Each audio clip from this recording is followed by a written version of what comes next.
and find your topic of entertainment and find your topic of interest that you want to follow. But commit yourself to it. And again, I understand times are tough. And not everybody has hours and days that they can spend coming to these type of rallies. But you can do something every single day, whether it's sending an email, making a phone call, or sending out a letter, to truly make a difference. Because as one of the speakers mentioned earlier, I believe it was Scott Lee, our time is now. We don't get to pick the time of our choosing and the lifetime that we live in. But it's important that we take advantage and we do the best that we can to preserve the liberties that we have now for our children. Now, this is another part that I think is really important to think about. With a movement like this, who would have thought a year ago we'd be where we are right now? Honestly. Think about it. It's amazing how far we've come. And at times we need to take a step back and kind of congratulate ourselves on where we've gotten to, right? But any time that you have a movement of this size, you're going to have some growing pains. There's going to be some ups. There's going to be some downs. But we need to fight through that. We cannot become war-weary. We cannot get too excited about the small victories that we have and celebrate a win. Nor can we be defeated by some of the losses that we will surely face. Because each of these battles will be won and lost, but the war will rage on. And it is up to us to continue that. And it will absolutely take commitment. And it will take us being steadfast and focused to bring liberty back to our country. Yeah!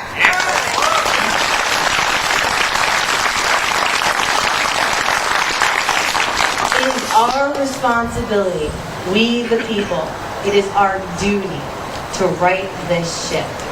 Now I'm going to close with a quote from one of my favorite presidents, the great Ronald Reagan.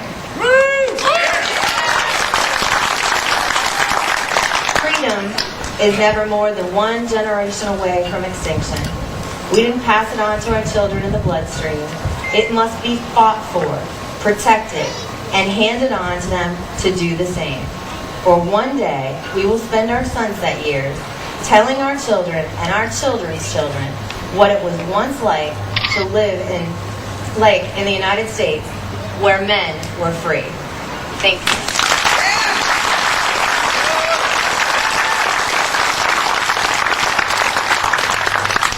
Thank you, Mickey.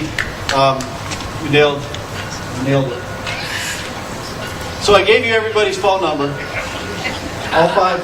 They're going to love us too, I'm sure. Call them again. Call them again, that's right. The vote is Monday, the 12th. They're going to decide whether to burden you with more taxes or they're going to decide to cut spending. If Marcel Bustos is right, people in Powhatan don't care if they raise our taxes or not. But we have 350 people here today that proves to him otherwise. Yeah. Thanks everybody for coming out. Our next speaker is the State Director for Americans for Prosperity. He's been traveling the state tirelessly for the last few years. Hands off my health care, riding around with a 12-foot pig. He did all kinds of stuff. He's a good friend of mine. I'd like to introduce Mr. Ben Martin.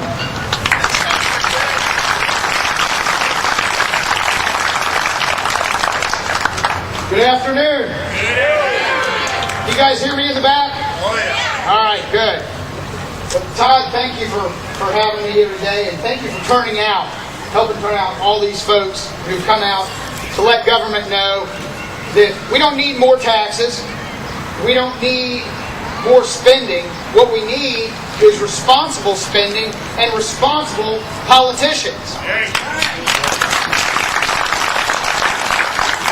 And if they don't listen,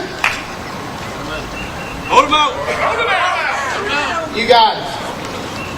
That time's coming.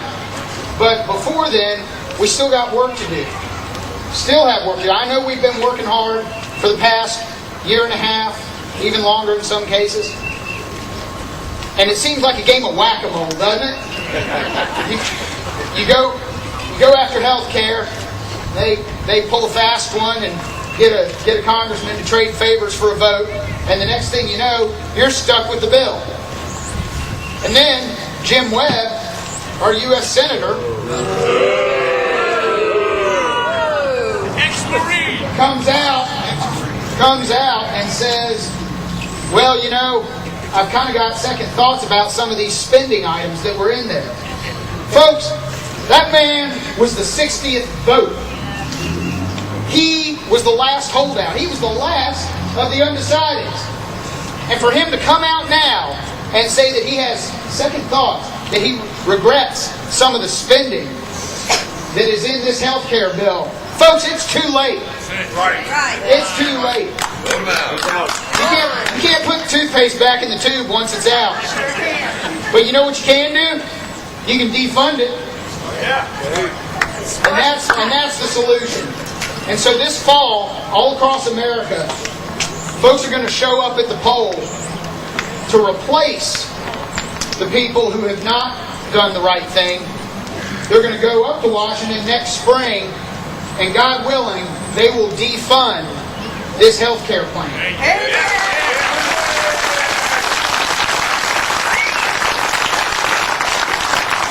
Now that's on the federal level. And I said, this is whack-a-mole. It's issue after issue. Every time you turn around, there's another big government power grab that we wouldn't have anticipated just 2 years ago. As a matter of fact, and I see some of you got our signs out here, socialism isn't cool. What a novel concept. It's such a simple statement, you wouldn't even think it would have to be uttered. As a matter of fact, if a couple years ago, if someone had said to you, you know, oh, that guy's a socialist. That's a socialist plan. I'll admit, I'd look at him like, you know, come on, I don't know if it goes that far. What a difference a year and a half makes. What a difference. Now we have the biggest government power grab of our lifetimes. And in that span, I mean from my age to my grandparents' age. This has to stop. And the only way it's going to stop is when you keep showing up at these events on Election Day. We're going to do it this fall, and we'll do it next year. We have to be heard. And if they can't hear us yet, just wait till November.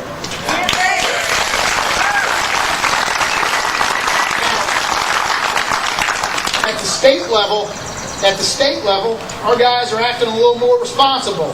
A little more. This General Assembly session, the House of Delegates passed a budget that cut spending back to 2006 levels. That's great, and that's admirable, and it deserves a round of applause.